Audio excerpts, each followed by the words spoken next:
can we just agree and not disagree that every single time I'm gonna put up this horror forsaken, no, that's the wrong word, this despair, no, hope forsaken manga, every single chapter we're gonna see is a combination of disgustment, right? At least we finally dropped the Mitsuki storyline. I was near the closing, vomiting from that anyway. No, in the Tokyo Ghoul chapter 80, we're finally switched back to Kuruna. You all remember that time when, Uke got some message that a special class had been killed. It's not yet confirmed on whoever that is.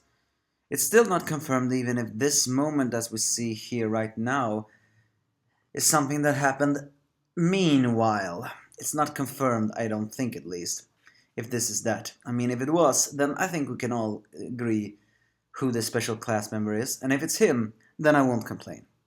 I mean, I hate the Mitsuki Washu most of all the special orders, but I don't like this guy either.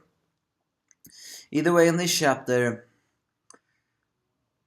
Corona squares off against one of Shususu's underling, and it turns out that, well, she has gotten pretty good in her time as a madwoman. She seemingly even seems to have her ability to detach her kagune and use it as a bladed weapon, similar to a quinchi. It's not yet confirmed. I mean, from the ending of this chapter, seems to hint that maybe is not her own kagune, and that's why she can detach it. It's not confirmed that. Either way, Kurona cannot understand why someone like Abara follows Shisuzu, and who can blame her for believing that? I mean, when she saw Shisuzu, what was it, many years ago, that boy was crazy, emotionally detached, and even killed her own sister, maybe.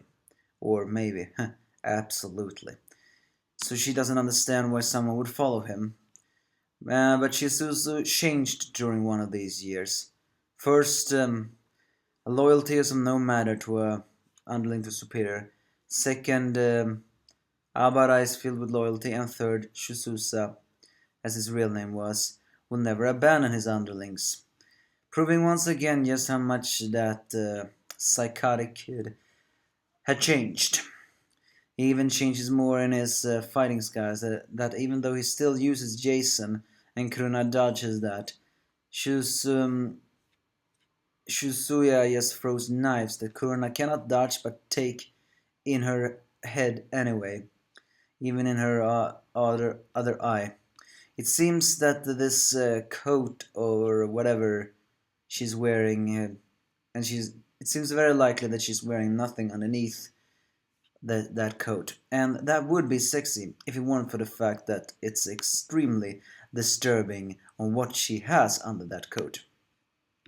And so Shisuza's team all gathers. And during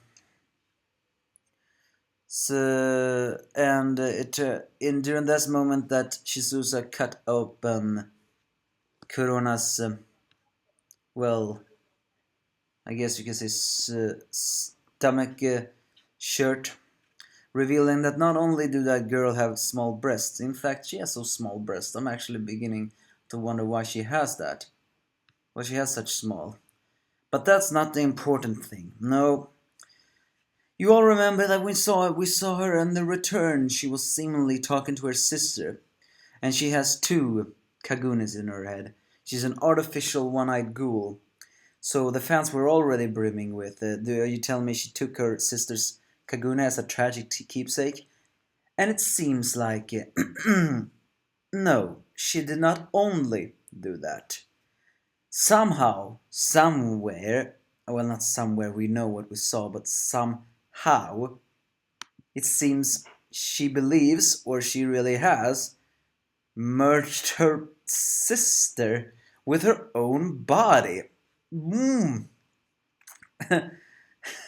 What the hell happened? I mean, I cannot even explain what that is. Somehow she calls a mummified face that she has on her stomach, or close to it at least, her sister Shiro. And whatever that thing is, it is talking, although a bit barely. Something like boo boo zoo. So what? So yeah, I'm beginning to wonder what the hell happened. And is that one of the reasons why Kuruna could detach her Kagune? I mean, I have heard of these infuriating ghouls that could detach them. Wasn't that the Nutcracker also one who could detach her Kagune? But that was because she was a different type, wasn't it? So, again, the creepy theory is, how the hell did that happen? Did she eat her sister and then just created that Kaijuka as a memento? I mean, if you think about it, even Ito's Kaijuka is creepy. Mostly because it has tongues, mouth, and can even talk. Or did Corona in her madness try to retach, and not retach, they were not Siamese twins. I mean, what I'm trying to say is, did she try to attach her sister's dying body on her in order for in order to try to save Shiro's life, but failed, and all that is left is a mummified head that is alive in Kuruna's affections. Who knows? What pisses me off most is Shizusa's line. I see, disgusting. No, don't get me wrong, that is disgusting. I just feel it's so hypocritical to hear that from him. I mean, that boy he is not the poster of Tokyo Ghoul disgustment. In fact, as I saw at the beginning of this chapter, if there's one thing Tokyo Ghoul have taught me after 5 chapters in a row, is that I am gonna start every single Tokyo Ghoul with the chapter just keep on getting more and more disgusting. Because they're not slowing down, not a single bit. And Shizusa is just one of, I think, how many more disgusting people. So, are you telling me Shizusa is the one that is going to be killed?